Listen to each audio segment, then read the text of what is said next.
आज एक बार फिर इंद्र देवता प्रसन्न जैसलमेर के ऊपर।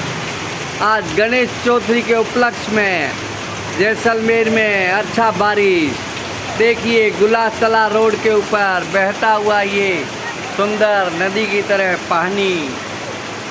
जैसलमेर के अंदर एक बार फिर इंद्रदेव प्रसन्न। ये गुलासतला का नज़ारा देखिए आप, पानी ही पानी, जल की नदियाँ चल रही है जैसलमेर के अंदर।